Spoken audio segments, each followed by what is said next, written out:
Well, hello everybody and welcome to the live stream. Happy Friday. Hope you're having a great day and I hope you're going to have a fantastic weekend. Welcome to the YouTube for Creatives live stream. This is all about me trying to share whatever possible knowledge that I have to get you to start a YouTube channel in 2022 and 2023. You know why? Because YouTube's awesome. It's the best ever. It's the best of all the platforms, I think. And so I want to share with you as much as I possibly can, all the knowledge that I've gleaned over the last 6 years or so of building my YouTube channel. I want you to start building your YouTube channel. Are you an artist? Do you draw? Do you paint? Are you a designer? Are you an audio engineer? Do you make music? Do you play music? What do you do creatively? And how can you use YouTube to help you impact people and reach further and farther and faster to grow your presence online and actually touch people, impact people, help people? That's why I started my YouTube channel. And so, hey, let me know if you're there in the chat. Say what's up. I would love to chat with you. If you have questions, you can ask those. I like to hang out and chat with people in the chat. And then if you want to jump down to the description, I have a couple links there. You might want to consider becoming a member. You might want to hit subscribe to this stream, give a thumbs up, subscribe to the channel, hit the little bell notification icon so you know when more live streams like this happen. You'll get an email. Boom, Jesse's going live. You jump on with me and all will be well. All right, so hey, give me an emoji out there. Chat with me a little bit if you can. Let me know what are you doing for the weekend. Are you put a little bed emoji if you're taking a nap, maybe a swimming emoji if you are going to be swimming, maybe a food emoji if you plan on eating something delicious. I'd love to know. Well, we're going to jump right in and talk a little bit about YouTube for creatives. This is why we're here. And let me know, again, let me know this in the chat as well. Do you have a YouTube channel? Are you playing around on social media? Are you trying to build your online presence? Where are you at in that journey? Hopefully today's live stream will help you. Somebody threw up the good vibes emoji over there, threw a little happiness in there. Somebody said, just catch it up on sleep this weekend. I like that plan. I like that plan a lot, Fabian. Right on. Good for you. Get that rest. And as you're resting, maybe dream about what it would look like for you to start a YouTube channel. A little bit about me, my story. 6 years ago, I didn't have a YouTube channel at all. I was just living in Honolulu, Hawaii, riding bikes, hanging out, working at design agencies, doing my thing. And I've always been a designer. I've been designing for over 16 years. And as I started a new season of my life where I jumped in on a team at a startup, I decided, hey, maybe now's the time for me to actually give back to the design community. I've read tons of design blogs. I've watched people's videos. I've taken lynda.com courses at the time. Maybe this is my time to teach the little something that I know. I'm not the fount of all knowledge, but maybe I'm a fount of this little tiny bit. Cool, let me share that little teeny tiny bit. And it was also an opportunity for me to grow in consistency because I'm a very inconsistent person. So I knew that to be successful on YouTube or to do anything worthwhile, I had to show up at least once or twice a week and make a video. So I started making videos. And we got people in the chat saying maybe they want to make videos as well. Priya says she draws and paints. She wants to learn the basic skills to get starting. Editing skills too. That's great. We're going to do a general overview of that stuff. And I may or may not be able to get as nitty gritty as you want. But if you have interest in this, sign up for my newsletter. Reach out to me. Find me on social media. Let me know you really enjoy this topic because I'm building courses right now. And this might be a course you want me to build something around, right? A topic you want me to build a course around.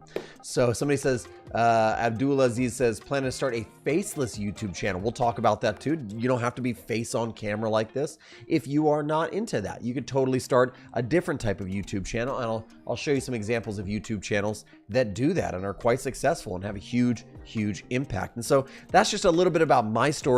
I started making YouTube videos. I was getting 5 views per video. If you go back and scroll all the way down to the very bottom of my channel, the videos are atrocious. And I made lots of bad videos before I started making any kind of quote unquote good videos. And so that's my story. That's where I came from. And now, really YouTube entered into my life. It's become a part of my life. And we got some great questions coming in the chat about confidence and being on camera. We're going to answer all of those as we go. So we'll come back and answer that question for you, Mario. But YouTube really came in and it kind of changed the game. So here's what I want to talk about today. I want to talk about why YouTube is a great platform for creatives specifically, how to choose your niche or your vertical, how to research and find topics. That says topics, it should say topics. I'm sorry about that right there. That's a misspelling. What type of gear do you need? How to film your first 5 videos? How do you kind of like construct the flow of your video or outline it or get ready? How do you edit your video? What are the workflows involved? And then tips that I have for you to publish your video. So that's what we're going to be talking about today. And before we do that, let's answer a question or two. The first one is coming from Mario. So let's do some question and answer time. All right. Our very first question says, hey, I want to start a YouTube channel, Mario says, but what if I'm not as confident as you? I'll tell you, if you go back and scroll down and see all of those first videos of mine, I am not as confident looking at the camera, talking to the camera, knowing what I'm going to talk about. I'm very, very nervous. And so what I will say is I tend to be a fairly confident person in general, but anytime you start something new, you will have a lack of confidence in that thing, and you need to put in the time, and you need to work through that imposter syndrome or lack of confidence, and you will grow in confidence because you will also grow in skill. You'll grow in expertise, and what follows naturally from expertise, experience, and doing it and actually grinding on that thing is confidence. And so, hey, you might not be as confident now, but we are not the people right now that we will someday become. And so focus more on the person you will become and less on the person you feel like you are now, and you'll have a pathway to build your channel. Here's another, let's see, trying to figure out time to create. Amor says, how do you work, have a 9 to 5, and then utilize your 5 to 9, quote unquote, your before work or after work hours to build a YouTube channel? Side note, that's how I started. I had to do everything before and after work. And right now I do client work. I'm freelancing. So if you guys don't know, YouTube is not my full-time job. I don't just spend all day making YouTube videos. I still have to plan my time, schedule my time, and be wise and productive with my time. And so we'll talk about that a little bit more later, but these are some great questions. Let's jump back in and talk a little bit more about what we're going to be covering today. And we'll start with why YouTube? Why not the other platforms? You got TikTok and Instagram and Twitter. You got Be Real and Vero, and there's so many platforms out there. Why would you hyper focus like on YouTube? What is it about YouTube that's so special? Well, here's what I say about why YouTube is so special, specifically for you creatives out there, artists, writers, video producers, painters, creatives, designers. You know, if you are any sort of creative person, here's why I think YouTube is the absolute best for you. Number one, because you can create what's called pillar content. Okay, so short form content right now is super popular. People want to just whip through Instagram and see short form content. People want to whip through TikTok and just see 20-second clips or reels on Instagram. So, you know, that's super duper like powerful right now. It makes a huge impact, but to make nothing but 20-second clips is exhausting. What would be a lot better is for you to make what's called pillar content. So pillar content would be long form content that you can actually pull out snippets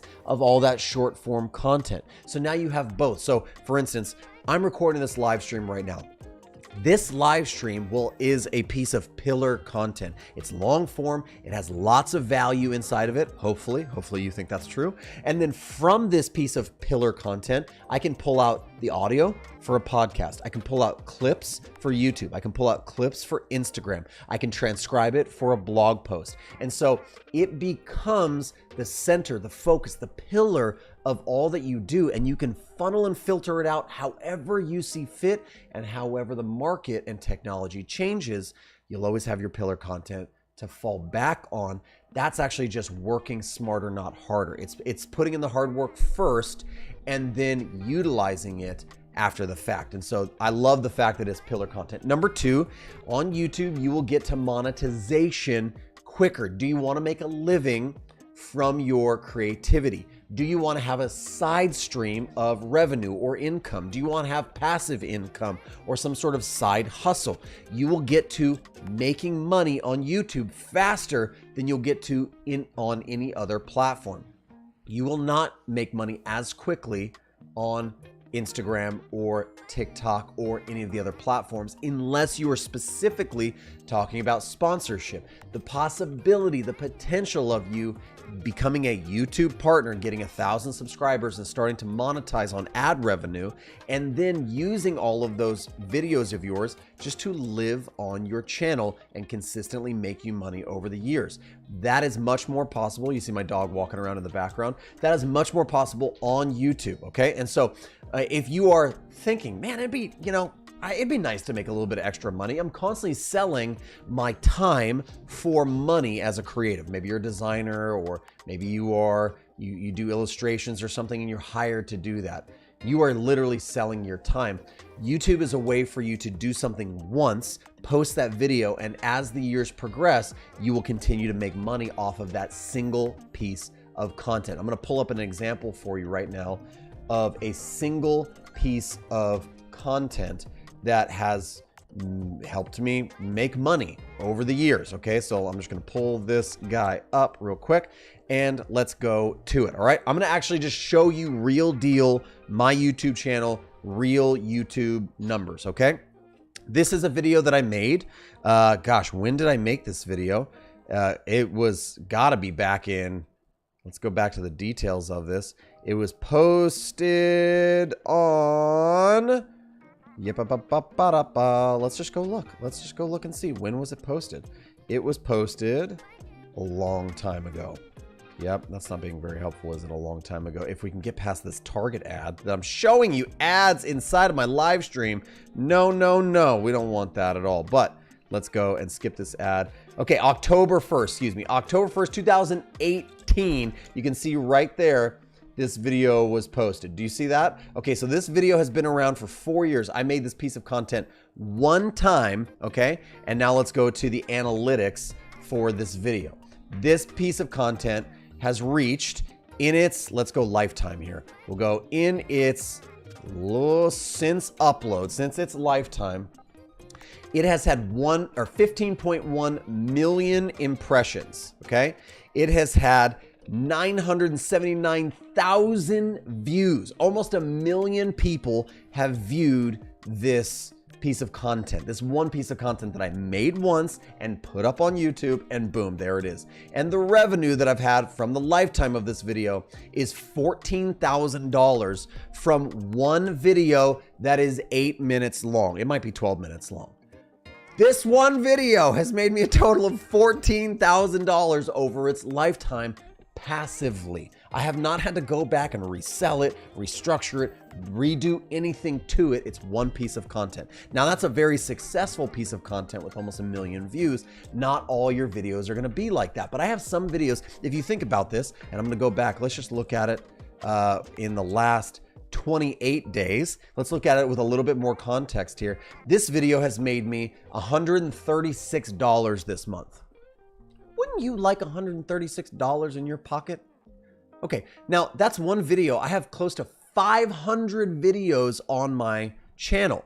Each of those might make me a quarter each day, $1 each day, $12 each day, and some make me $136 each day. And so you can get to this level of monetization on YouTube, and it's a consistent revenue stream. And then when you add on top of it affiliate marketing, and on top of that sponsorships, and on top of that pre-roll ads, and all the other things that you can do, and the avenues that it opens up for you as a creative, man, you can get to monetization much quicker. Here's the next thing. You can, and I think I've already showed this, you can build a further reach and impact on YouTube, I think, than any other platform. Why? And it goes back to what we've already said. Number one, you can reach millions of people on YouTube, but then on top of that, you can take your pillar content and use it without recreating new content to reach people on Instagram and TikTok and the other platforms, and start an Anchor.fm podcast for free and put it on Spotify. You can do all of that. You can do every single piece of that, and all you have to do is make your one piece of content on YouTube so you can reach a lot more people. This says largest search engine. It should say largest. See how quick I was putting these slides together. It's the largest search engine actually in the world. Now, this is a huge differentiator of why YouTube and not the other platforms. The other platforms are not searchable like YouTube is. Here's what I'm saying to you. If I go on Instagram and try to find a specific piece of content, right? Or I just search, bird attacks cat, like, I might find it, I might not. But the fact that YouTube is owned by Google and it is in itself a search engine. So if it's not the world's largest, it's the second largest search engine because it's tied to Google. People are going to YouTube to search, how do I, change my oil? How do I comb my hair? How do I tie a tie? How do I train my dog? People are searching for content. Versus on the other platforms, they are just scrolling and ingesting. Okay, so if you have a specific thing, and you probably do as a creative, if you are a painter and you love painting portraits using oil painting, you now have something that is specifically searchable. Oil painting portraits like 2022. That is a searchable, specific topic or vertical, which we're going to talk about later, that people can find you for and consistently find you for. So it's much better to, and we'll talk more about this, but find a small pond, your niche, your vertical, and then have people searching for that vertical, that pond. You become a big fish in that pond, okay? The next thing and the last thing is you can build trust and authority using YouTube, okay? So now that we've already kind of hinted at it, how do you choose your niche? What separates you from the rest, right? It's still the same, but a little bit different. Okay, so how do you do this? Well, here's a couple of suggestions that I have, just loose suggestions. Ready? Number one, find your passion. What is your passion, right? And the reason you want to find, when I say find your vertical, find your niche, find what your topic that your channel is going to be about, it needs to be about one thing, right? So if I, bring up a couple of examples on YouTube of people finding their vertical or finding their passion or finding their topic and honing in on said topic or passion, there's a couple people I would probably go to. And I'm going to go to this one. I'm going to go to, hold on, we're going to bring it up. I'm going to go to this one. I'm going to go to this one. Let's just bring a few of the people that I subscribe to right off the bat on the channel. Speaking of subscriptions, if you have not liked and subscribed and rung the bell, smash that like button, ring that bell. Let's do it together. Let's make it happen. Okay. So for instance, AJ and Smart, great channel. They're all about facilitating workshops, UI and UX design, right? But they have this real emphasis on workshops and how you facilitate workshops within teams. That's a very specific niche thing that if I'm searching, how do I lead a design sprint? I'm probably going to find AJ and Smart. Want to bet? Let's bet. Here we go. Let's open up YouTube real quick and say, how to lead a design sprint. Here we go. Ready? Who comes up? Interaction design. There's AJ and Smart right there. What did I tell you? Because they are niched down. Let's do another one. This is Brad Colbo. He teaches, it's tech for creative people, but really he's all about digital art, right? He's about drawing digital art. And so he has focused on the tools for digital art, the software, the hardware, the tablets, the pens, all the stuff for digital art. That's all he does. That's all he talks about. And in doing so, he has found a niche for himself. And that's his passion. Remember, we talked about this. This is what we were saying. You need to find what your passion is. And the reason being, because if it's your passion, you can continue talking about it for years to come. But if you don't love trout fishing and you start a YouTube channel all about trout fishing, how long can you talk about trout fishing before you're like, I hate this? You might be making passive income from it. You might have created a revenue stream from troutfishing.com and fishing with Jesse over at YouTube, but you hate making content for it. You're not going to last. And YouTube is about lasting. YouTube is about endurance and staying the course, right? And so you need to find a passion of yours that people can follow you for, you won't get tired of. This is Brent Galloway.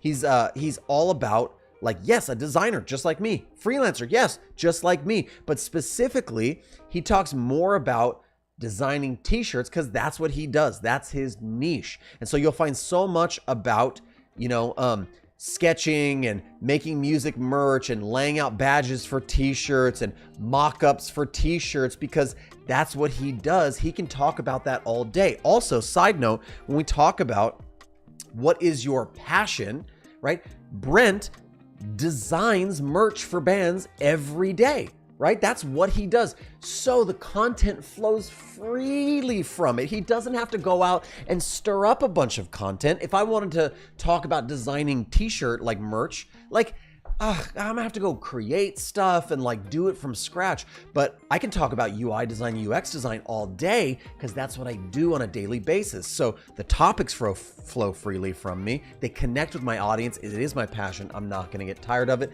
but I am gonna sneeze. So let's hit a little Q&A.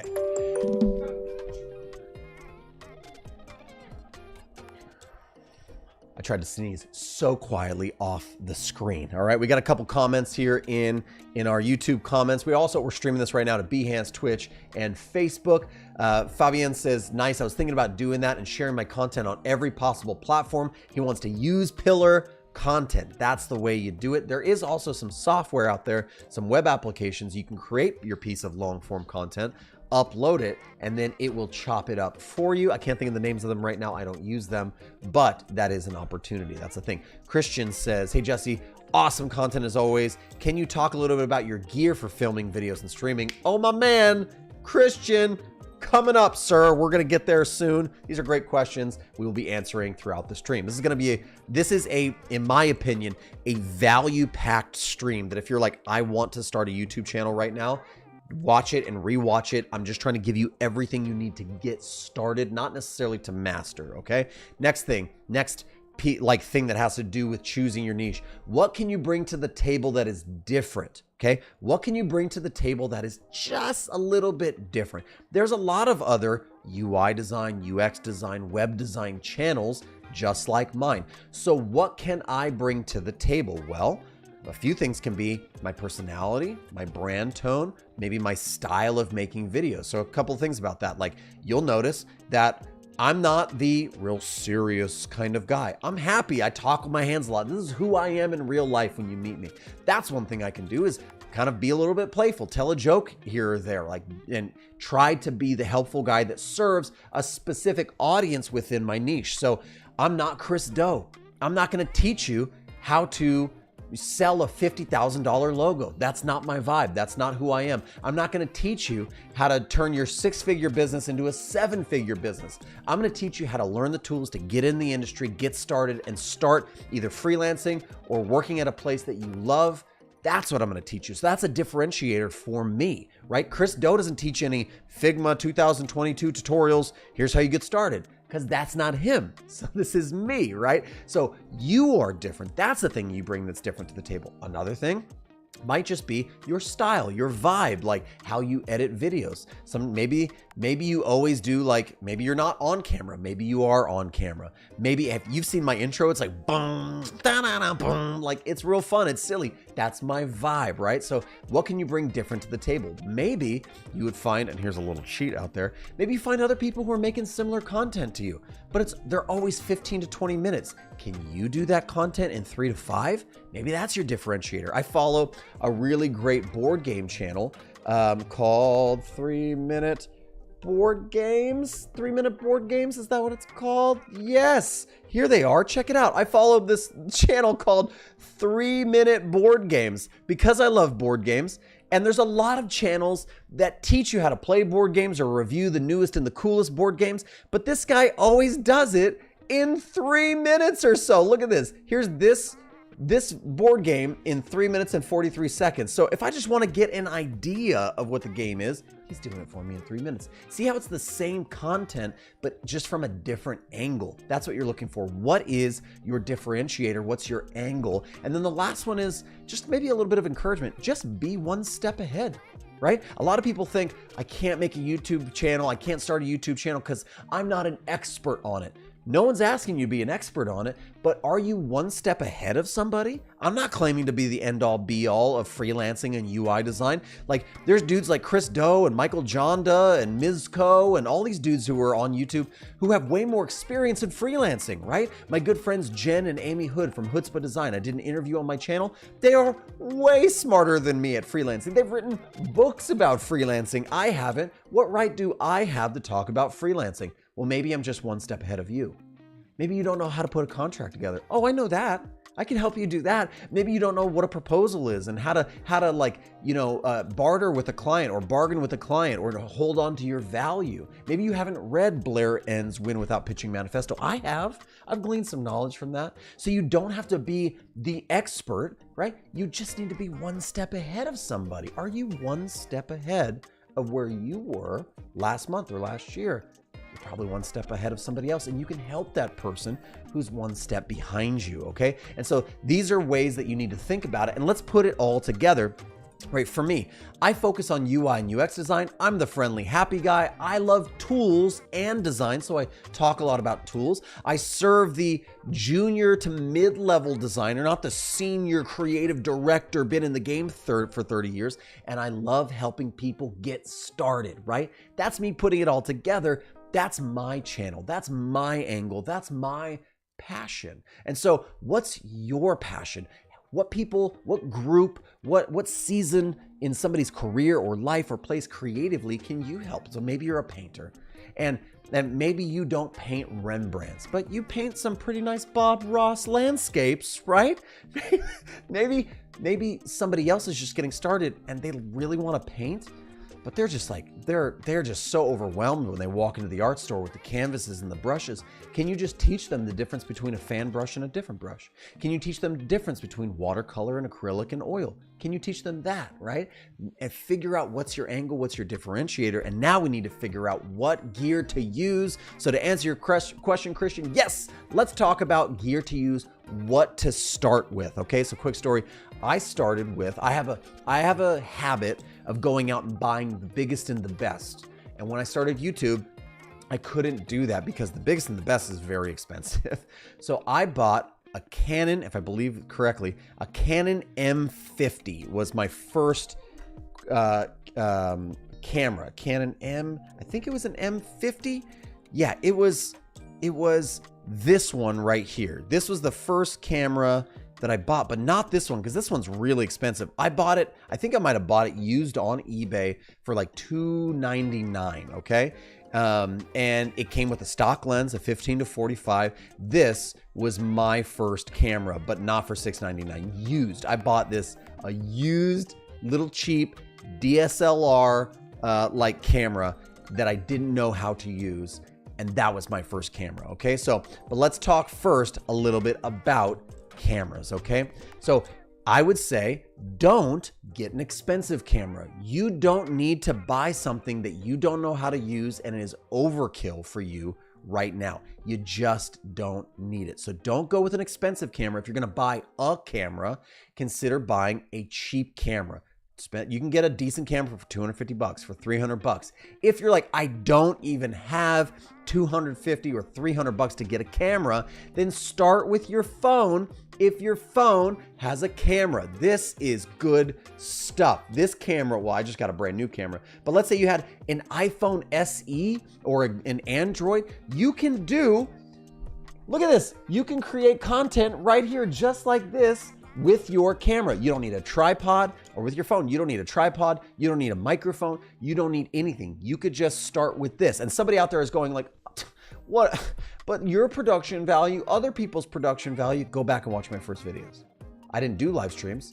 They didn't look like this. I wasn't using a camera like this. I was using a really crappy camera. And I didn't know how to film. I didn't know how to do anything. I didn't know how to use it. So it was really, really bad. This is actually a really good device for filming and creating content because it auto exposes you, it auto focuses, it does all the trendy, awesome, amazing, like useful things you would want a good camera to do. So I could start creating content just like this about my paintbrushes or about my pencils or about the equipment I use or about a technique that I love and I work on. I can start using this right now, okay?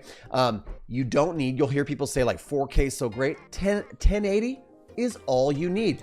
phones actually do film in 4K, but that's a luxury. Most people aren't actually watching video in 4K. They're watching it in 1080. This stream that's happening right now is in 1080.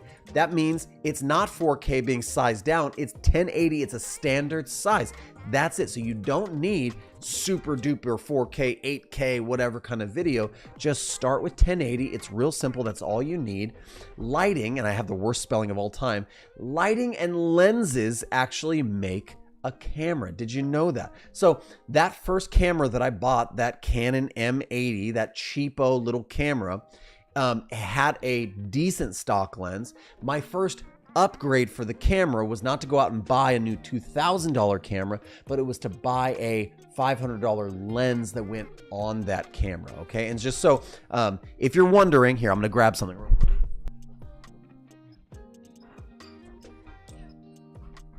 Okay, that was super unprofessional of me to step off stream like that. But now you might be saying like, well, what kind of gear do you use now? Now I use a Sony a7 III. This is my camera of choice. It's an awesome piece of gear. And I am shooting up here on a Sony a6400, I believe, which is also a super duper awesome camera. But when it comes to cameras, what do you besides your phone, which I think is great if you want to just start on your phone, the things you might need for a phone might be a tripod to kind of hook it in. You can get that on Amazon for like $12, and to set it up like with a flexi tripod or something and just start filming, right? And that's pretty much all you need for your phone. If you're gonna go with a camera, try to find something under a couple $100 mark. Try to find something that has autofocus. You want to have something that has an audio input in it in the side, right? So that's super duper important. That little red guy right there is where I plug in a microphone of some kind. Because usually the onboard audio on these cameras is not great. That's not what they're meant to do. They're meant to take really beautiful video. And then I say start with a stock lens and then discover lenses as you go. But you can do a lot with a stock lens like that 15 to 40. You can do a ton with that, okay?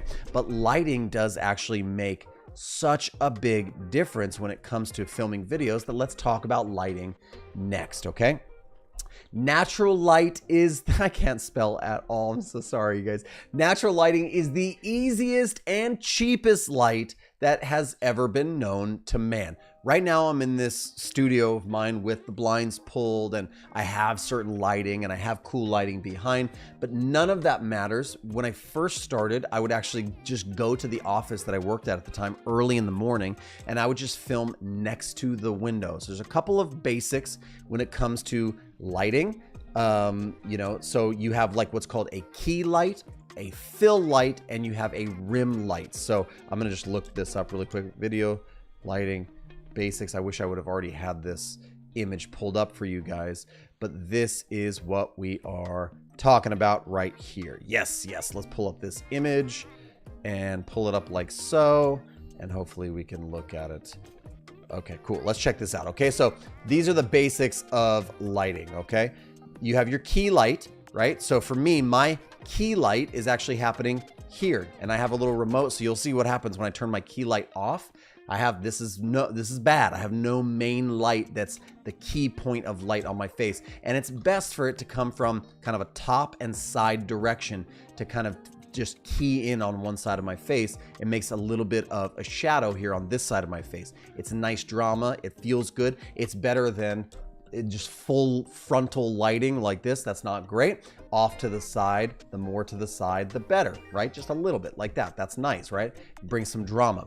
The next thing that you want is you want some sort of what we call fill light. You need some sort of light to fill in. You don't want it to be completely dark, and you want some light to fill in this side of my face. I actually have a little bit of natural lighting down here on the right-hand side, and I actually have a blue light that is casting a little bit of this light on my face. If I turn off my key light here, you can see this fill light mainly on this side of my face. It's blue with a little bit of orange. Do you see that? So that's my choice. That's my artistic, creative choice to use kind of blue and orange in there on that side versus some other normal color. I turn my key light back on, and Now I have that balance. I have nice key light, a little bit of fill light that's kind of creatively interesting. And then lastly, you need some sort of backlight that adds a little bit of separation between you and the background. Now, one thing I didn't talk about on camera, when we talked about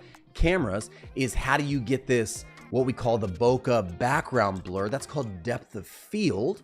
And that depth of field, right now I have a shallow depth of field, probably about 1.4 on my camera. Doesn't really matter right now. But what that does is it separates me a little bit from the background, right? And you can see that the closer that an object gets, I have this over here where my hand is moving. This is a nice separation. Even if I put my hand over this other hand, you can see the separation because the line here on my finger is crisp and this back here is foggy. That's called our bokeh background.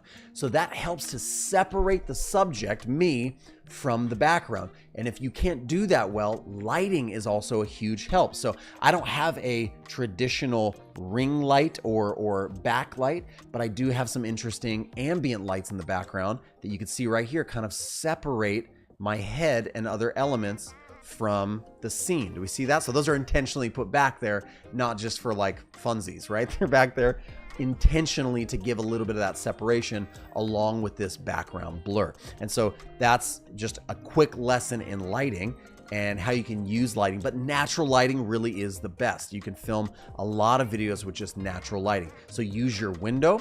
And then, like we've already kind of talked about a little bit, if you want to control the light a little bit more, you can use soft boxes to do so. So I feel like I have to just get up and get some soft boxes out for you and show you some gear.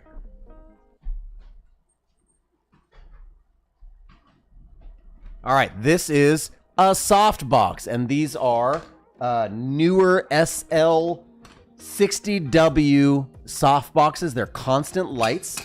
There goes. This is what happens when you're on a stream. And you drop your gear. It's the best. Okay, that's great, actually. I detached the actual softbox. This is the actual light itself. It has an on-off switch, and then it has the ability to crank up or down the intensity of the light. That light is very, very bright. If I was to put that on my face, or pointing at my face while it's on, it would be intense. So that's why we have softboxes. These ones are nice because they just automatically connect to my type of light, and they create a softened, diffused light. And that's what you're doing, really. Like, that's what the window is kind of doing. This is mimicking the diffusion of the light source through the window, and it's creating a nice, constant, soft source of light. So if you want to, I think you can pick up one of these lights, which might be all you need, and one of those soft boxes for maybe a total of 120 bucks. Like, all in for 120 bucks, comes with a cord, and then you just need to get a tripod, but you can put it on the end of a broomstick if you really need to. But I say, before you do any of that, invest in any lights, any equipment, just use your window. Just get next to the window and start filming with your phone. That's my recommendation on a $12 tripod. Okay, so that's lighting. And let's talk next about the actual most important thing, which is audio. Okay, this is true. Audio is the most important. You could have bad video quality and bad lighting, and people will still watch a video if the audio is good. Okay, that's super duper important. So I would recommend that if you are going to be doing stuff where you are stationary, okay, stationary only, then you would get an entry-level USB microphone. Like what's on screen here is actually what's called a Blue Yeti or an ice ball. You can get a USB Blue Yeti for like, I think 90 bucks or 95 bucks. That's a good thing that you can get. Now, I'm using like a really nice Rode like directional microphone here, or excuse me, a Shure SM7B. It's like a very expensive microphone, couple $100, because I do a lot of stuff at my desk like this. But if you're a creative and you don't do a lot of stuff at your desk, then you might want something that you can kind of position and move around, and that's where you might want something like this guy. Okay, I have this massive tripod and I boom, which means just to kind of guide and direct this microphone in. This is a Rode shotgun microphone with a like a little wind sock thing on it. And this is the newer like Rode Mic Go Plus or something, okay? And what's great about this is when you plug it into your camera, you turn your camera on, this thing will automatically turn on. What's also great about this little microphone is I actually had the old version of this Rode shotgun mic, the old school one. I got it used. I bought it from a guy in a parking lot or on Craigslist at the time. That was like 7 years ago. And I used that same Rode shotgun mic, the first version of this, for 6 years straight. Before I ever got one of these, before I did anything else, I used that $80 microphone or $90 microphone for 6 years until it no longer worked. I think I actually still have it sitting down on my gear shelf over there. I used it so much. So this thing will last you forever. And what's great is instead of having something like this, you can actually, on a nice tripod, boom it in overhead. It's actually just right there. And it's no joke. It's 1 foot away from my mouth. Or just like I'm doing with this microphone, it can get tripod in low, out of camera shot, or the camera's right here and I can actually put it right there. It's directly in front of my mouth. You can go overhead, around, but this is a Rode video shotgun microphone. I think it's the Rode Video Mic Pro or something like that, but it's super worth it. I think I paid like 170 bucks for that. And it's just because audio is so incredibly important. If you can't afford something like that, I'll make one more gear recommendation. And it's gonna be like this. I know you're like, this is the weirdest live stream, just like getting up and doing weird stuff. Okay, so here's a great recommendation. If you wanna make videos and you have very little income to start spending, this little Joby Gorilla Pod and this little phone tripod, I think total altogether cost $20. You can get this for like $20 or $20 or something like that. And all you do is click in. Oh, let's stretch this thing out. Yep, just expand it like that. Put your phone inside on the tripod. Whoop, click it shut. And now you are filming. And you can turn this thing like to the side like this. Just like so. Man, we are now filming a video. Isn't that nice? We know what's great about this tripod. This is a, gosh, what's the brand? I got it on Amazon. It's called the Ulanzi like phone tripod, okay? What's great about this is it has a, not a hot shoe, but like a mount on top, okay? Where you could attach something like this, which is a little Rode video mic. And this thing cost, I think, $25 as well. And it has a normal like iPhone cord like connection, which for some reason my camera will not focus on. And it just goes right in. Whoop. Now you have professional sounding audio, really nice video. You can get it to mount on top. Like I'm not gonna set it the whole thing up and mount, but it'll look like this. And you are straight up filming quality videos with quality content near a window. No extra gear needed. Just this setup for probably a total of 30 something dollars. Kind of no excuse when you go like, I don't have the gear. Do you have a phone? Then just pick up these little accessories and you can start going right now. I promise you that it can be that good. The last thing I'll say about audio is that free music, like stock music, it can actually make the world of difference, right? So think about adding some free, like royalty-free like music into your videos. If you're like, oh gosh, where do I do that? You can actually just go right into YouTube Studio and they have a free audio library right here. You can click down on the left-hand side. Look at all of this free music that you can just take and start inserting. You can test each one of them, star them. You get sound effects inside of here as well. I think I don't have any starred. So, or you can find it on other sites as well, but adding just a little bit of stock music will make the world of difference, okay? Somebody said they think that I'm related to Brendan Urie. I'm older than him, so if you say that I look like him, what's actually happening is that he looks like me. That's actually what's going on, okay? So let's go to our next big point here for starting a YouTube channel as a creative, which is talking to the camera, which is really, really difficult for some people. Some people really struggle with talking to the camera because you know why? Because words are hard. They're very, very difficult. I get it. Not everybody is so just like easily talks to the camera, but I'll say if you think that I'm good at talking to the camera, it's because I've been doing this for 6 or 7 years, talking to the camera. Okay, so the first thing, a couple of huge tips for talking to the camera or not being, like embarrassed is number one, get to the point. Right? I see a lot of young creators or new creators that tend to kind of blabber, and I'm doing a live stream, so I'm kind of chatting with you guys. When you start, I'm like, hey, throw me an emoji. That's me engaging with you. That's different than a recorded video that for the first 6 minutes, the creator's just going, okay, we're going to create a painting later. And I had this painting and it meant a lot to me. And me and my mom, we looked at this painting one time. Nobody cares, right? Get to the point, give them the content, get to the meat of the video as fast as you can. Get to the point. Number one, look at the lens, not the screen or yourself. A lot of these cameras have some sort of flip out screen or flip up screen. And so you can kind of see yourself. I'm actually live streaming right now and I can see myself in the flip up screen and I'm actually over here on a secondary monitor, but I want to look at you. You're here in the lens. That's you. So I pretend like you're out there and I'm talking to you because you know what would be the worst is if I'm constantly like this looking, and I'm looking at myself to make sure I'm all this isn't very good. Nobody wants to have a conversation with somebody like this. So really quickly, as quickly as you can, get used to picturing your audience inside that lens, engage with them, connect with them, look at the lens, not at other stuff, not at the screen.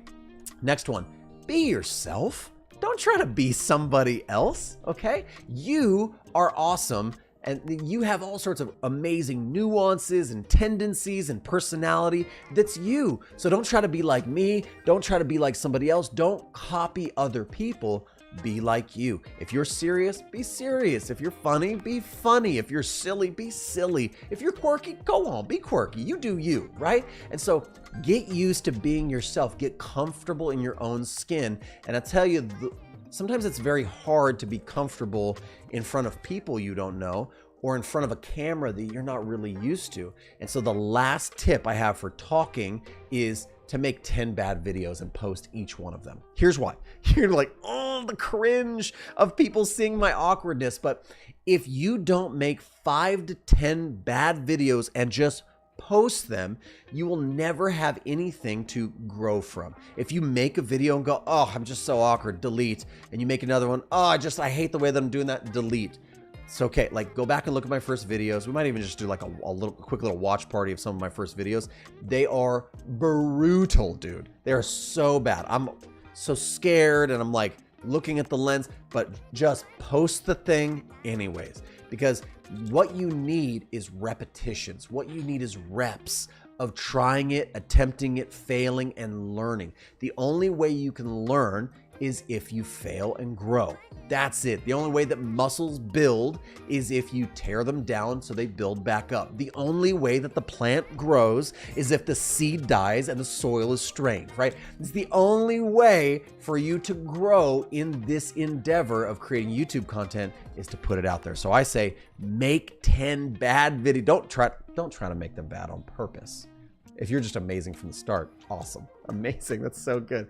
But just make your first 10, put them out there in the world, okay? So that's what I say. Next, let's talk about the type of content or the flow of content, right? How should a video flow, right? Like, how long should the intro be? How long should the outro be? Like, do I have chapters in my video? What do I talk about? How do I structure things? Well, first thing I will say is you do need to have a structure. And that could be different for each of us. So there's no one right formula, but I will give you my formula that has worked for me, and you can use it, modify it, do it however you want. But this is one that works for me. First, I want to, like we've already said, my intro, I want to get to the point. I want to tell people what it is that we'll be talking about for the day. So a lot of times you'll hear me say or see me say something like, what's up, everybody? I'm Jesse Showalter, and today we're going to design a ... type of application using Figma. Let's get started. You'll see me say something like that. That's because in the first 10 seconds of the video, I want people to be, they clicked on my thumbnail, I want them to be confirmed quickly that they're going to get the content that they came in to see. Think of this in the physical realm, okay? Think of everything you do in the digital realm as something you do in the physical realm. Imagine you really wanted to buy a new t-shirt and you heard that there was a certain type of t-shirt that you liked inside that store. And you go in that store and it's sitting right there folded beautifully on a display in front of you. Aren't you happy? Isn't that a good experience? But if I'm told that there's the t-shirt I want in the store and I walk in and it's not there and I have to hunt for it and I look around everywhere and the only way I can find is by asking somebody and it took them 8 minutes to explain to me where the t-shirt is, you've lost me as a customer. I'm going somewhere else. You will lose people as customers if you don't get them to the point, the value that they came there for quickly. So get them to the point as quick as possible. Next, I have a little teaching method that I call hook, look, took, okay? Hook, look, took. And here's what that means. You need to hook them quickly with that intro. You need to hook them with that differentiator and the value and maybe even your personality, okay? Hook them as quickly as possible. Then you need hook, look, took. You need to give them a look at that value. So walk them through the content, show them what they came there for, right? If it's how to paint an oil painting or how to pick out brushes, get there quickly and really dive in and get them what they're looking for with all the value you can possibly bring. So you want to give them a look at that thing they came for. And then as they're ending, you want to do the took. So you've already hooked them in. You've given them a look at the value of the content. As they leave, give them a takeaway. Hey, here's what you should take away from today. You know, picking brushes is really, really hard. And so look for something that fits your blah, blah, blah. And you give them some simple takeaways. When they walk away from that, they're like, I like that. I knew what to take away from that video. Okay. And so hook, look, took. It's really, really important. This one is even more important. Make the meat actually meaty. The meat is the main content in your video. Make sure that it's actually valuable. Don't feed people fluff. There's enough of that out there on the internet. If you are a person who consistently puts out value, you will grow your YouTube channel and you will have success in that endeavor. Whether success looks like for you a new revenue stream or subscribers or a presence online or building a presence that new customers or clients for something else you do in your business see and value, you will grow your online presence and your personal brand via YouTube if you show up and offer meaty content consistently. All right. Last thing for this one is add some B-roll and some extra footage. If you don't know what B-roll is, your A-roll is your content. It's the thing you're talking about, your intros, your outros, the meat of your content. But B-roll might be like some extra content you throw in. So maybe if you're talking about paintbrushes, after you're done interviewing yourself, talking about the paintbrushes, maybe the next thing you want to do is just after the whole thing's done, maybe just film some nice, beautiful shots of paintbrushes, or maybe set it up on a tripod and have you holding the paintbrush and smiling. Maybe if you're talking about the bristles of the paintbrush, put that sucker on a tripod and then just kind of run your fingers across the bristles. You know that there's going to be these points where you want to kind of like, you know, emphasize what you're talking about. It's nice. People's attention spans actually, they start to get weary. They start to like get a little bit exhausted of just seeing the same thing. That's why constantly in this live stream, you'll see me jumping back to this side and jumping over here. I'll throw like a subscribe thing on the page and maybe, you know, I'll jump back over to here because you will lose interest. Your interest will wane if it was just like this for 3 hours. This would get very, very exhausting, right? And so, you know, you want to add a little bit of B-roll in there, a little bit of extra footage. And if you're like, oh, it's really hard for me to take extra B-roll and stuff like that, then you could go to some place like pexels.com and you can look for free videos and you could say like, hey, give me like a paintbrush or something. Let's see what we can find. Oh, look, this would be a nice video that we can download for free and use in our video. I do this all the time as I'm talking about like painting and like colors. Just slap this on top. It's visually interesting to see this and then hear my voice behind it as I'm talking. So you can go find videos on Unsplash and Pexels and a couple other resources, but definitely just start there if you're looking for some good B-roll, okay? So add that B-roll. It's very, very important. Now, with all that being said, you have captured your footage, you have brought the heat, the hook and the look and the took and the valuable content. You're so excited. The next thing you need to do is you have to edit your videos, right? You have to put it all together into the format so that we can make it interesting and upload it to YouTube. And so what do we want to do when editing our videos? Well, first thing, I have a little kind of like a 4-step process that I would encourage you to kind of undertake. So first you assemble, then you edit, then you color correct, then you templatize. Okay, so let's talk about that really quickly. Assemble. The first thing you do is you assemble all of your footage. So I actually will take all of my footage, and I'm gonna see if I can get it like pulled up here. And I have it all on a solid state hard drive. So I will take the memory cards out of my camera, click and take my memory card out. Or if you're doing it on your phone, right? Like I will airdrop it from my phone to my computer or something, or upload it to Dropbox. Do whatever you need to do to get the footage off the device to your space where you can actually edit, okay? And then after that, I'm going to assemble my videos. So I'm gonna go and just see, let's see, can we find, I can't right now because they keep them all on a solid state drive, but that's okay. But so what I do is I assemble my videos into a folder, and I'll title it the name of the video, the date of the video, and then I dump all of the footage inside of it. The A roll, which is your main content, your B roll, all your extra stuff, any images or stuff like that that you need. I'll dump it all in there, I'll assemble it, and then I'm ready for that next step, which was to start editing. Now, when people ask about like, hey, what do you edit in? You know, I have to buy some sort of program. There are a lot of possibilities for how you can edit your video. If you have an Apple computer, you have not GarageBand, but iMovie on there for free, okay? If you don't have a Apple computer, you might, or maybe you don't want something free, I use Adobe Premiere Pro for all my editing, right? Which costs money. You can use Final Cut Pro, which is a Apple only program. Premiere Pro on Adobe is for all the platforms. If you don't want to use either one of those because they cost money, but you still want something quality, you can use a program called DaVinci Resolve, which is actually, wow, like a really great video editing platform. I would say it's just as good as Adobe Premiere Pro or any of the other stuff. You can find it for free.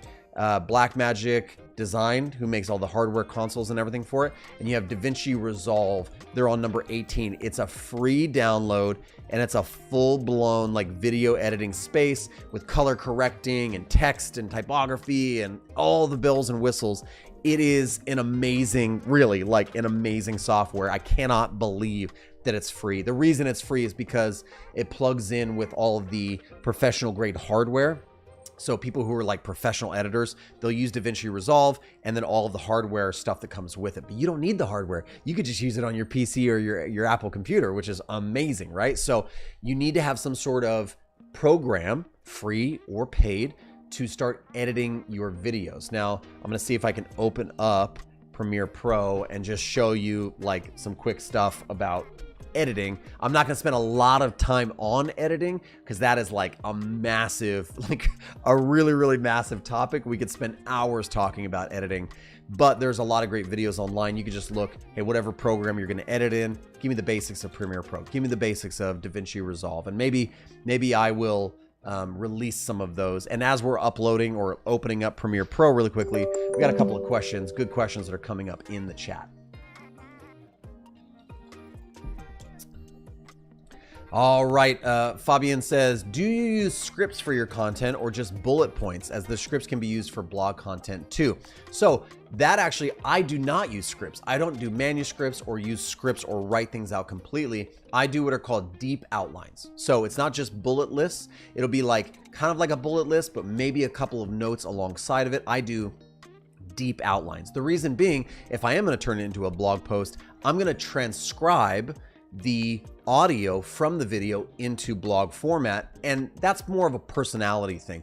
I don't like to like read a manuscript. I would rather know what I'm talking about because I want to make sure I know what I'm talking about first, have some good notes and bulleted outlines for myself, and then leave myself the freedom to kind of chat. That's a differentiator for me, is I'm not so scripted.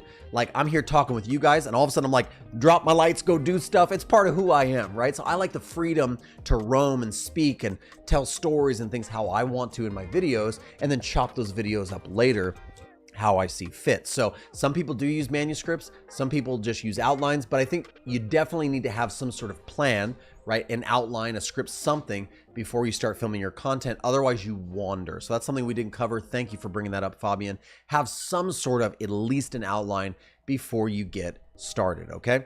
And let's see. We had Priya says, do you have a training program for beginners? No, but this is definitely like on my heart as a topic I love talking about.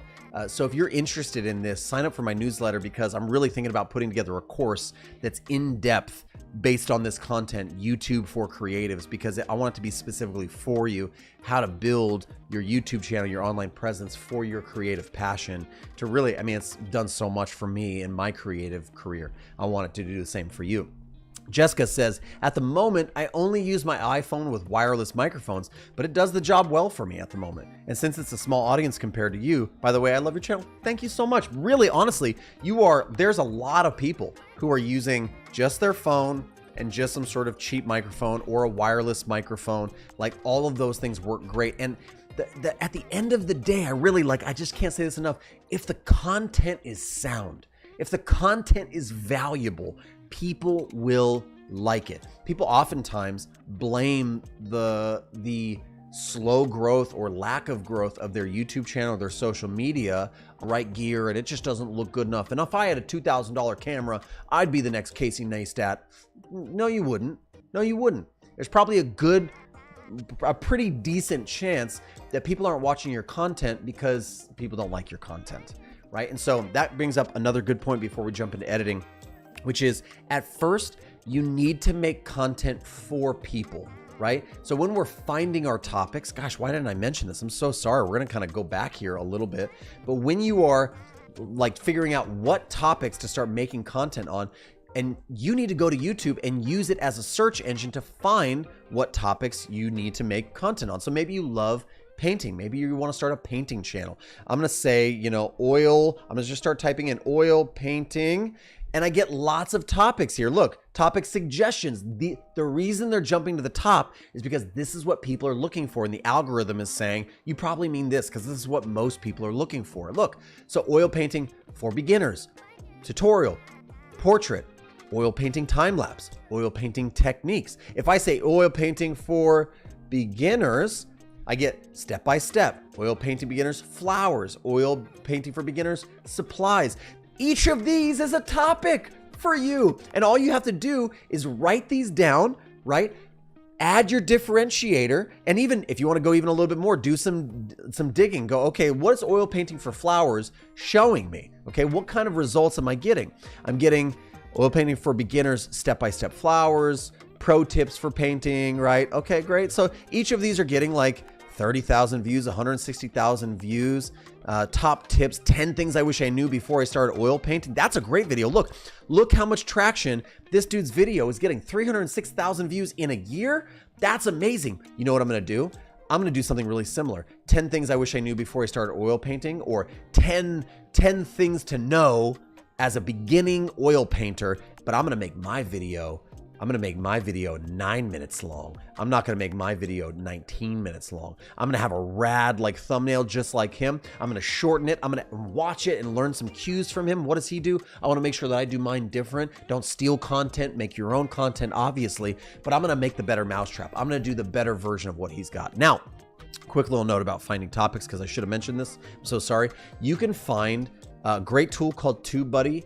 I use TubeBuddy. You can find the free version of it. I use the paid version of it. And when you install the plugin in your browser, now that you have an account, it'll connect and you can actually see the keyword score. So I just did a search for oil painting for beginners, flowers. It's telling me the search volume is not great and the competition is actually very good. So overall, it's a pretty decent topic, right? But if I was to do something like, for instance, oil pastel painting, let's see what it comes up with.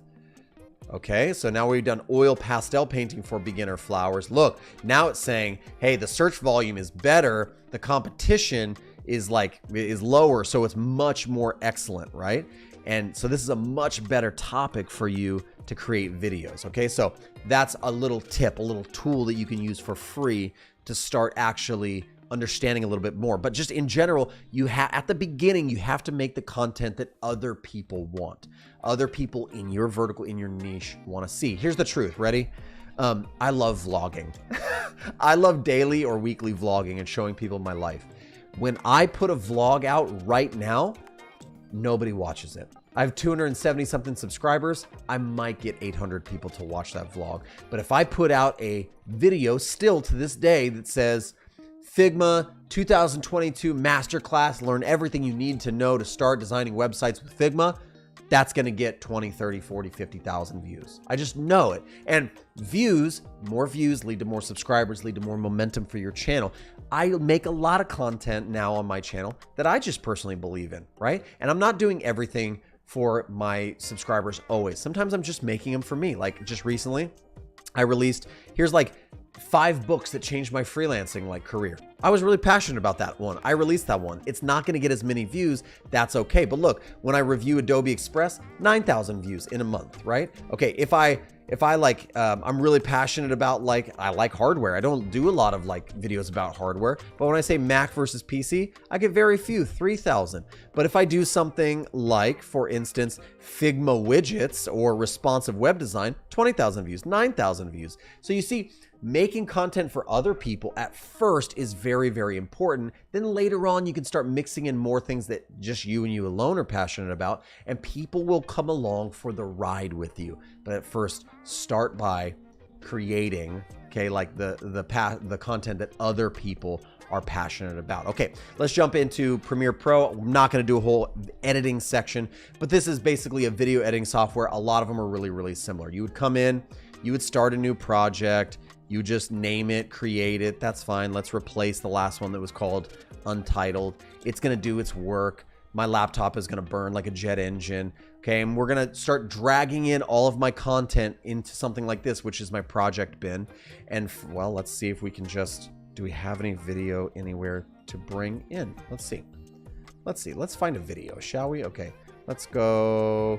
Here's a movie. All right, here's a video of me filming a laptop or something like that. Let's do that. Okay, I'm going to drag that in, and now I have a piece of video. Okay, I can just drag it onto the timeline. Boom, I have video that I'm starting to work on. Okay, now what I can do is, as I'm scrubbing through my video, I can find the spot that I really like. But the better thing to do is what's called 3-point editing. And the reason it's called 3-point editing is because I'm going to in, out, insert, and I'll show you how to do that right now. In most of your video editing softwares, you're going to have something like this. It's called the source bin, where you can actually see the video, but for some reason my laptop is a little bit old, it's running a little bit slow, but you'd be able to see the source of it here. So you would say, hey, give me the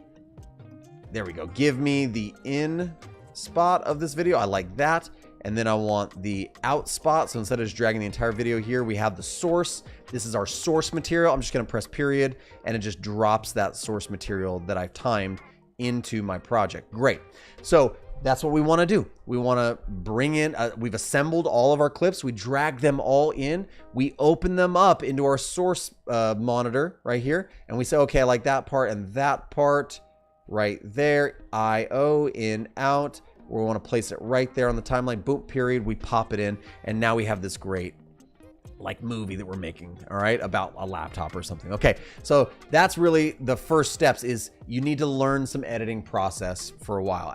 Once your YouTube channel blows up and gets amazing, you can hire somebody else to do your video editing. But for now, you're gonna have to own your video editing, and it's gonna be a fun experience. You're gonna learn a lot about video and about all that medium, and it'll be really, really fun for you. Then after you're done editing it, stitching it all together on the timeline like this, you're gonna want to color correct it. Color is huge. I didn't color correct any of my videos probably for the first 1.5 years because I didn't know anything about it. And then I realized, why does my skin look orange or it looks dead? Why does everything just look, and other people's stuff looks so great? called color correction. And it goes like this. Once we have our video in here that we really like, and let me show you on my screen, I have this video I really enjoy, like my movie's looking great. I'm gonna come in here and just switch over to color mode. This is different for all of the different style or the different platforms for video editing, but there is some similarities. I'm just gonna kind of change these are called waveforms. So I'm gonna go in here and just give me certain type of waveforms that I like to use. RGB, no, give me Luma. Okay, great. So this is gonna allow me to say like, okay, is this thing overexposed, underexposed? Do I need to add a little bit more contrast? It's a little bit on the orangey side. So let's just bring that down. See, now we're making it green or really fiery. So we're just going to color correct it a little bit. This would make a lot more sense if I was doing it with my face and with other stuff besides my orange leather couch in the background. But we're going to color correct. So again, back to our kind of structure is we assemble, we edit, we color correct, and then we templatize. Okay, we templatize, which means you are going to be making YouTube videos for the long haul. You can't reinvent the wheel every time you open it up. Somebody asked, how do I do this with like my 9-to-5 job? You have to put systems and processes in place to make your YouTube channel doable and scalable. So with that being said, you need to create, I have a single template that I use for every single one of my projects. Anytime I start, I just drag a duplicate version of that template, rename it, open it up in my video editing software, and all my stuff is already worked out. My color correction, my blah, blah, blah, blah, all that kind of stuff. I just drag my new videos in, put it on the thing, export it out. I don't have to worry about like, oh, where am I getting titles from? And where am I getting this from? What about, where's my intro thing again?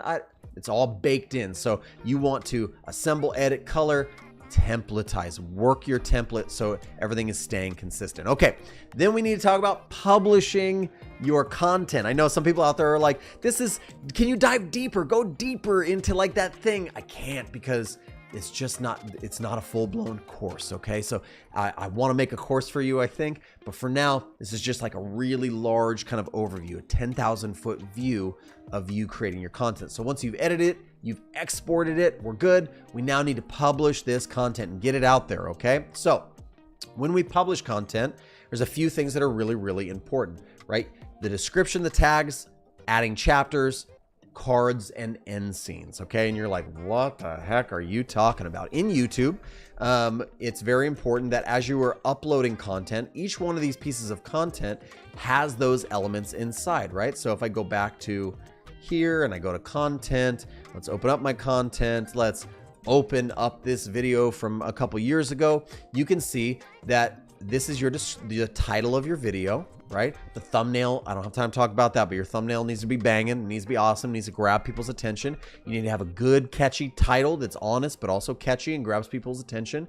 And then you have to put the description in here. So this is just like a real simple, quick description. And then I add my chapters, and chapters inside of YouTube are kind of like a new feature, but basically you're just adding timestamps. And when that video gets played, it has built-in chapters that people can just kind of jump to, which is super nice. It's great for search engine optimization as well. So you're gonna write your description, put your chapters in, and you're gonna scroll down, upload your thumbnail. Then you're also going to add tags, which shame on me, I didn't put any tags in this one, right? So you should add tags like Adobe XD and Adobe XD crack. Nope, we're gonna put Adobe XD. And then we might get, I'm using a plugin, so I get some suggestions down here. Like let's do Adobe XD plugin and UI design and Adobe XD tutorial and all that kind of stuff. And I can search them by relevance and add a bunch of these great tags inside. And these are great for search engine optimization. They're not the most important thing, but they are important. And now we've saved it. Those tags are a part of helping people find my content, because it's Google. It's really like the search engine is really searching my video content, my description, my tags, all that stuff, and finding out if it's valuable content to offer YouTube's customers, which are just viewers, everyday viewers like you and me. Then the next thing you need to do is you need to add cards and end scenes. Cards are those little things that'll pop up, you know, like, hey, you'll see YouTubers say, hey, you know, I'll put a card up here, click on that, and it slides out. You're allowed to put up to 5 cards in each individual YouTube video, and you'll do that right here in the card screen. So you open it up, And shame on me again. I really just did not give a lot of love to this video. It's probably why it didn't perform well. And you're going to go through your video and you're going to pick a spot where a card should be. And you're going to choose what type of card you want it to be. Is it a video playlist, channel, or link? Yeah, we'll do a video. So we'll click on video. We'll say, let's put this video in there. And you'll see the little card that's going to pop up at that time. And you'll put all 5 of them in the places you think they are best served. And then lastly, you'll do an end screen. An end screen is that thing that pops up at the very end. And again, shame on me, I didn't put an end screen. I must have been having a really bad day to totally forget this. I'm actually just going to import it from another video, which is something I do often. I'll do this. I'll use an end screen. And that end screen is actually It's edited into your YouTube video. You plan on that end screen being there. So I put a graphic in there with some animations and stuff. It's something I laid out in a design software. And then you know, and maybe you don't even have to have that. Maybe you're just center align. You know this is gonna be your end screen. So you know you're gonna pop a video up here, and a little subscribe bubble here. And you can point to those things. But you just need to know what your end scene is going to look like and be able to kind of like film appropriately for it or design and edit appropriately for it, right? Mine looks like this, where I have, you can see some videos will pop up and my little subscribe thing, and I have a background graphic and I put myself down here in the bottom so you can kind of hyper focus. You don't have to do it that way. You can just point to stuff on the screen if you want, but boom, we have our end screen in there. We save that. And now it has all those components in it. You've done everything you need. And all you have to do now is press that big blue publish. Now, when you publish, you can publish immediately. You can make your video unlisted or private, or you can schedule it for later, which is huge because now as we kind of wind down our stream for the day, I want to just throw in a last couple of tips that I think are really, really important if you are going to do YouTube and do it for the long haul. Is number one, you have to learn how to batch your work. Okay, so batching your work means I will never sit down and record a single video by itself and then go edit that single video and then later on go publish that single video. No. You will outline and prepare 3 to 6 videos, and then you will sit down and shoot 3 to 6 videos all at one time, and then you will edit 3 to 6 videos or have somebody else edit them, and then you will publish all 6 of those videos. It's like the Henry Ford, like conveyor belt, like like efficient production line. That's going to help you get a lot more done for the duration, for the long haul. It's exhausting to set up gear and take down gear, to find the lighting and then, go back and find it again. It would be better if you found your window, got your camera out, set yourself up, and then just said, okay, video number 1, here we go. And you just started filming. You went, good, video number 1's done. Whew, I'm gonna go put a different t-shirt on or like comb my hair, and like, boom, I'm gonna film video number 2. And you just batch them all together. That's gonna be huge for your efficiency, consistency, and productivity. Okay, so tip number 2 is going to be learn to read your analytics. And that's kind of outside the scope of this stream today, but your YouTube analytics will tell you what people think of your videos. So the most important ones I would say is learn to read when people start falling off from your videos. Like they watch it and then after like 2 minutes, like the majority of people stop watching, they click off. What happened at that spot? Did you start repeating yourself too much? Was the content not meaty enough? Was the video too long? Could you add some more B-roll and interesting editing techniques to make your videos or people more interested to stick around for your videos? Could you engage more in the midst of that, right? What could you do to make people not drop off as much? Then next, you need to look at your analytics and see what videos are doing the best for you, right? And then if videos are doing great for you, start replicating that success and making more videos like that. Analyze your content and analyze your analytics, okay? Next, make content for other people first. We already said this. You have to make content for other people first, and you need to be consistent about that content creation. So you need to show up weekly, making content, publishing that content consistently. And it's even best if you can figure out what's the right days to publish my content, what's the best times to publish my content. You can learn all about that inside your analytics and from other people. But if you are a person that says, man, I publish every Wednesday and Friday at 8 a.m., people just, they like that consistency. They like knowing they can check back and count on you. And when people show up, first first time watchers or subscribers, and they see, oh man, this is a great video, and they go to your channel and they go, but he didn't put out a video, like the last video he put out was like 3 months ago. Oh, I guess that was a one-hit wonder. I guess it was a fluke, right? If they come to your channel and go, oh, he just put out a video on Wednesday too. Oh, and last Friday, and then last Wednesday. I want to watch those because it's relevant and it is recent, right? So you have to be consistent and just show up in that way. So that is the end. That's the end of our live stream for the day. We've been streaming for about 1 hour and 20 minutes. And really the hope of today was to encourage you to start your creative YouTube channel. Painting, drawing, design, sculpting, whatever it is, start it today. It's one of the best things, one of the best decisions that I've made in the last 6 or 7 years and honed in on and stayed with. And it's really done tons for my career. It's done tons for my life. It's given me new revenue streams, new possibilities, new opportunities, new clients, all sorts of new stuff that have come from me just pouring in to this YouTube channel. And I tell you, I struggled for a long time, and I learned the hard way. I learned a lot by failing, and there's so much great content out there on how to start a YouTube channel that if you just binge watched this weekend Think Media and a lot of Think Media and a lot of I think her name is Vanessa Lau, and rewatch this stream, you could make a plan to start your YouTube channel next week without excuses, making 5 to 10 videos right away, batching them, and you could get started. And it would be, you're not going to know the impact it's going to make now, but just know that if you continue on, it will make an impact later. Let's answer a couple questions, and then we will end for our day.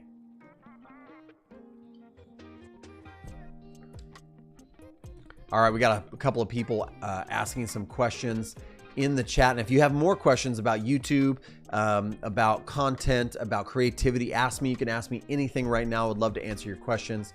A lot of people are just saying thanks so much for the content that you appreciate. I just wish I had somebody to throw this content out there for me when I got started. That would have been great. I had somebody earlier ask a question. Jose asked this question. I've got a niche idea for a YouTube channel. Can you show us how to organize ideas in Notion? Oh, that's great. I would love to talk about Notion.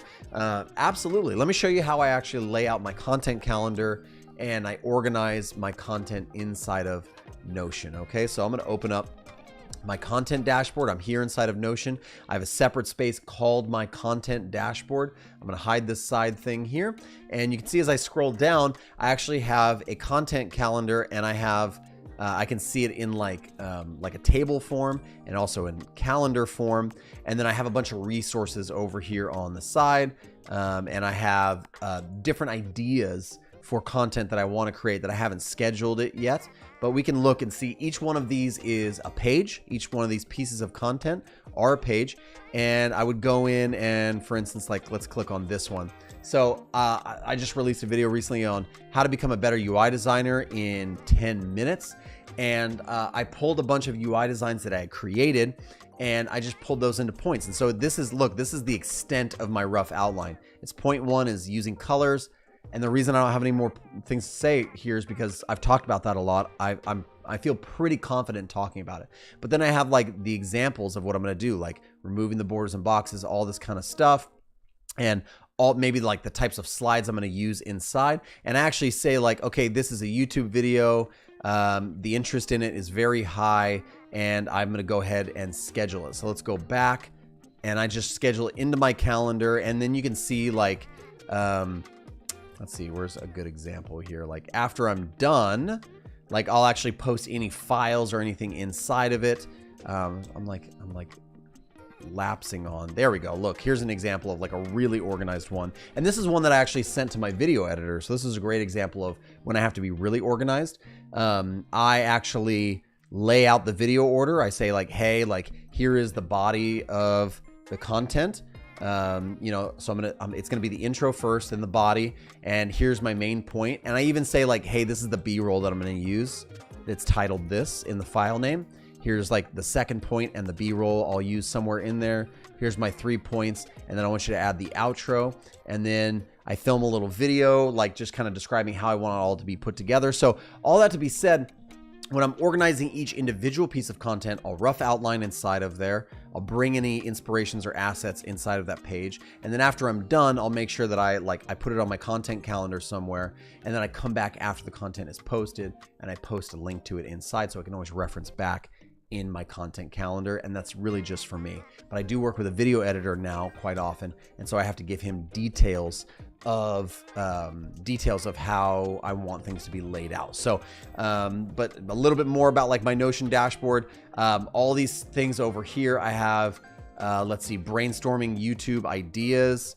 So these are just like a brainstorm that I'm doing here. Let's see what else I have. Quite often in my YouTube videos, again, like if you are creating a YouTube channel as a creative, you're trying to create a community, and you're trying to leverage that community to not only bring value to people, but bring value to yourself. And so I'll have things like lead generation tools. Like for instance, like these are different lead gens I have. Like I have, you know, like a style tile that you can download, or I have a roadmap you can download, or a portfolio building PDF that's for free. All these are like free things that you can have. And then I have a description of them where you can get them. And then I include them on videos, you know, like, and I ask people, hey, like sign up for my newsletter or get this thing for free. And now I've actually captured your email. And later on, if I want to launch a course or bring more value to people, or I'm doing some sort of huge thing, like a free webinar, I'm going to email those people and, you know, continue to like keep them in my community and talk to them, walk with them. So that's the thing that I do inside of Notion.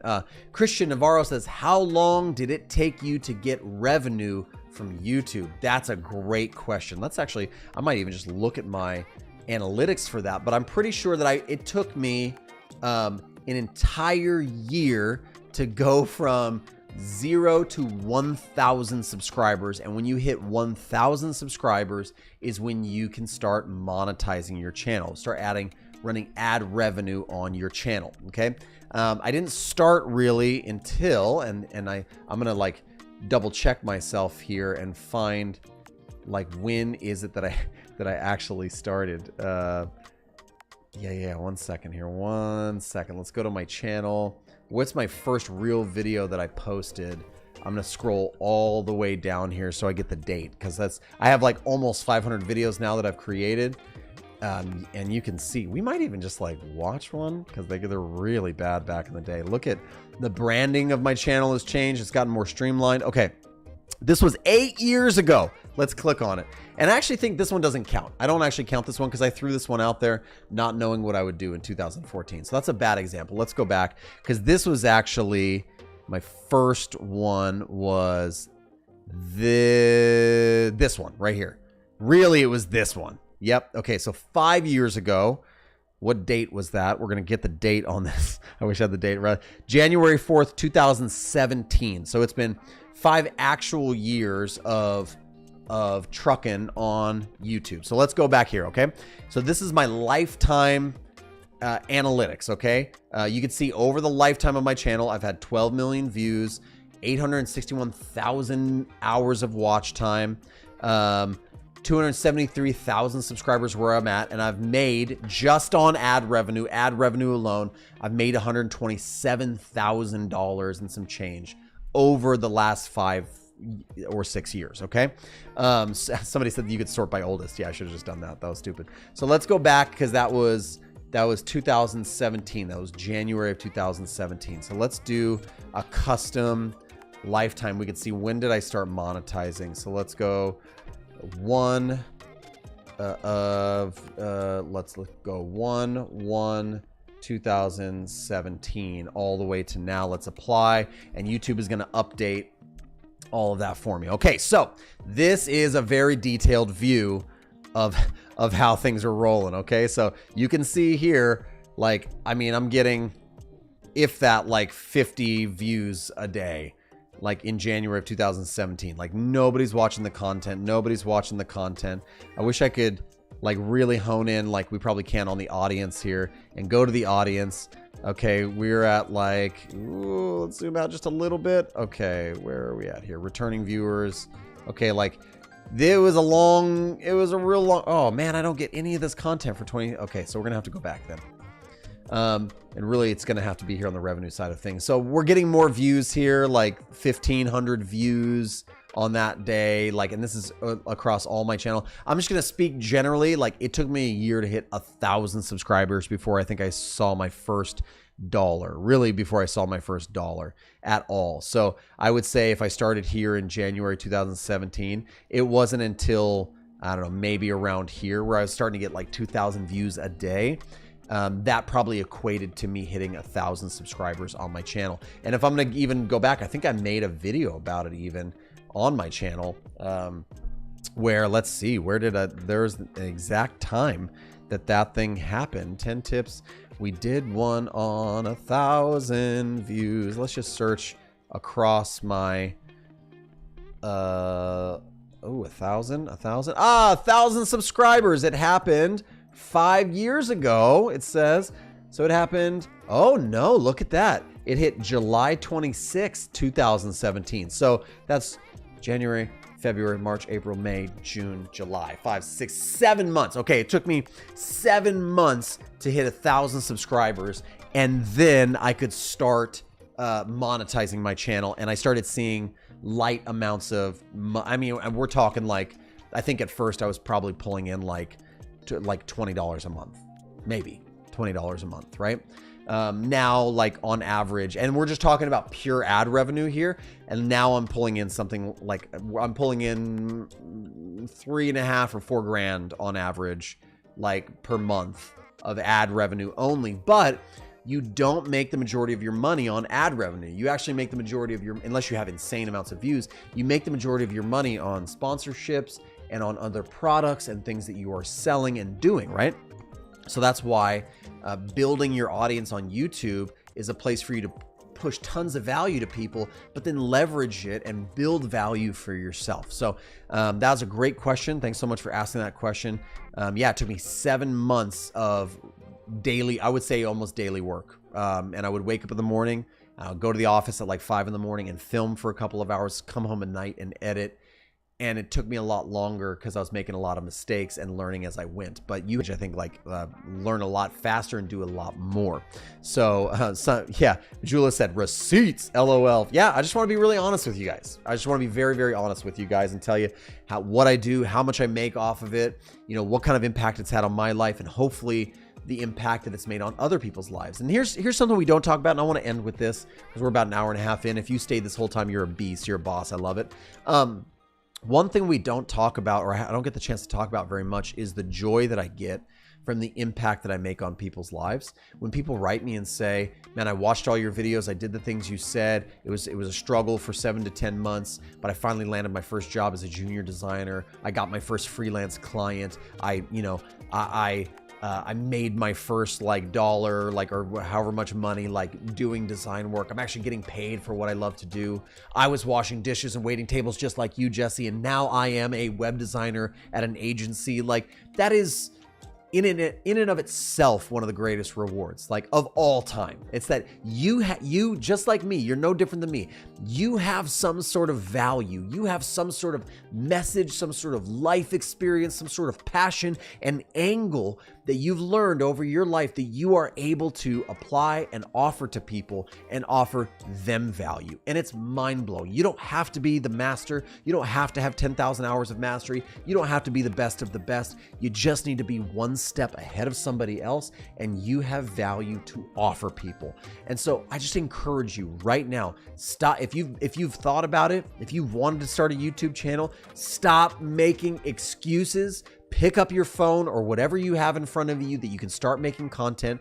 Open up your laptop, use the camera there, start putting out content into the world, valuable content. Stop making excuses, start making pillar content right now, and do it for the next year without expecting anything.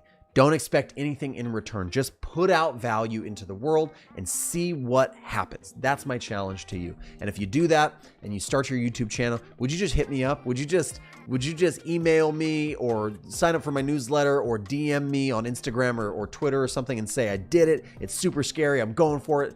And just ask me any question you need. I want to be here to support any and all of you. I love you guys. Thank you so much. Hey, before you go, if you haven't already, again, make sure you like, subscribe, smash that subscribe button. And then also ring that bell so you know when more live streams and videos like this happen. You'll get notified. I really appreciate it. It helps other people get this content as well. And if you want more content like this, then maybe consider becoming a design champion. Become a member of mine. The link is down in the description. You can go learn.com/JesseShowalter/design champs, I think. And the link is right down there. You can become one of my design champions where we have private Slack channels and monthly meetups and office hours and discounts on products and stuff that I do. Just get a little bit more like hands-on with me. I would love to have you become a design champion. That would be great. And then also, if you are interested, I am throwing a workshop November 26th. It's a 3-hour premium workshop. I only have 100 spaces available for this workshop. It's all about freelancing as a UI UX designer. You can sign up for that. The link is down in the description as well, but you'll learn all those things you can see on the side: finding clients, proposals, contracts, how much to charge, making 6 figures. We'll do all of that in November. Sign up for that and be a part of it. Would be great. I hope you guys are having an absolutely amazing week. I hope you're designing amazing things, making amazing things, and I hope you start your channel. I hope you start making an impact. I hope you stop making excuses and realize you have a ton of value to offer this world. And hopefully I get to subscribe to your channel soon. We'll talk about it. Take care.